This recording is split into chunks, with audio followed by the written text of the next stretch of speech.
একটা যদি সুযোগ পাই তুফানকে খেয়ে দেবো স্যার। তো সবাই রেডি তো?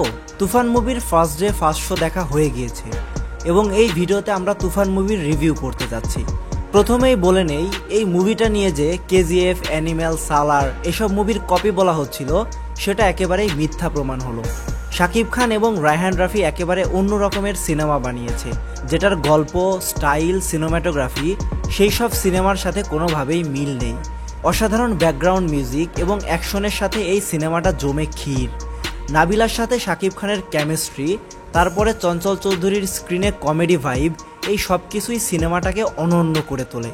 মুভিটায় যেই অ্যাকশন সিকোয়েন্সগুলো দেখানো হয়েছে, কোনো বাংলাদেশি সিনেমায় এর আগে এরকম অ্যাকশন সিন দেখা যায়নি। এই সিনেমাটাকে আরও সেরা করে এর সিনেমাটোগ্রাফি, বিজিএম এবং কালার গ্রেডিংস। কি সুন্দরভাবে ফুটিয়ে তুলেছেন রায়হান রাফি। পুরো স্ক্রিনে একদম আগুন লাগিয়ে দিয়েছে শাকিব খান একাই। সবাই বলেছিল প্রিয়তমা সিনেমায় নাকি সে সবচেয়ে ভালো অভিনয় করেছে, কিন্তু এখন মনে হচ্ছে তুফান সিনেমায় তার ক্যারিয়ারের সবচেয়ে ভালো অভিনয় তিনি করেছেন। কী কারণে কথাটা বললাম সেটা আপনারা হলে গেলেই বুঝতে পারবেন। তার যে ক্যারেক্টার দারুণ ছিল। তার বিপরীতে ভিলেন হিসেবে তো অনেকেই দাঁড়ায়, বাট যখন চঞ্চল চৌধুরী স্ক্রিনে আসে জাস্ট আগুন লেগে যায়। মনে হয় তুফানের আসল প্রতিদ্বন্দ্বী পাওয়া গেছে। মুভিতে চঞ্চল চৌধুরীর কথাগুলো কমেডি টাইপ বাট গুরুত্বপূর্ণ।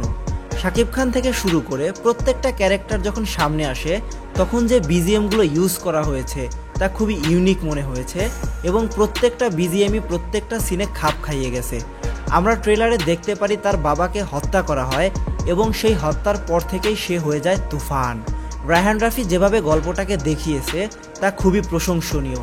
এই সিনেমাতে একটা ওয়ান টেক শট রয়েছে যা দেখতে খুবই সুন্দর লাগে। প্রায় 5 মিনিটের একটা ওয়ান টেক শট নিতে কতটা পরিমাণ কষ্ট হয় তা হয়তো আপনারা বুঝতে পারবেন না।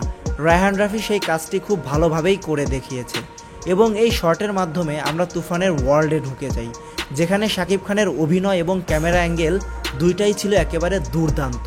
তুফান সিনেমার আগে লাগে উড়াধুরা গান এবং তুফানের টাইটেল ট্র্যাক রিলিজ করা হয়, বাট সিনেমায় আরও 3টি গান রয়েছে যেই গানগুলো গল্পটাকে এগিয়ে নিয়ে যায়। অহেতুক কোনো গান রাখা হয়নি যেটা এই মুভিকে স্লো করবে।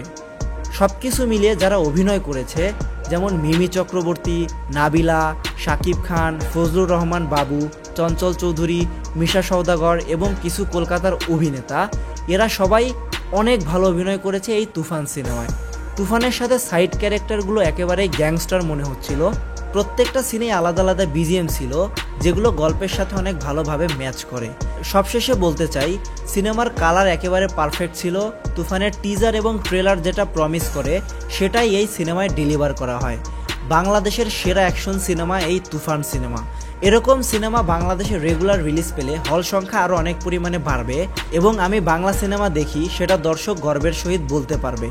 এই তুফান সিনেমায় একটা পোস্ট ক্রেডিট সিন রয়েছে, তো মুভি শেষ হয়ে যাওয়ার পরেও আপনারা হল থেকে বের হবেন না, আপনারা পোস্ট ক্রেডিট সিনটা দেখবেন। জাস্ট আগুন লাগিয়ে দিয়েছে স্ক্রিনে যখন পোস্ট ক্রেডিট সিনটা আসে। এই সিনেমাটা আপনারা হলে গিয়ে দেখুন, কারণ ছোট স্ক্রিনে সেই মজাটা পাবেন না যেই মজাটা বড় স্ক্রিনে হাউসফুল দর্শকের সাথে পাবেন। কারা কারা তুফান সিনেমাটা দেখেছেন কমেন্টে জানাবেন এবং ভিডিওটি ভালো লাগলে অবশ্যই চ্যানেলটি সাবস্ক্রাইব করবেন। ধন্যবাদ।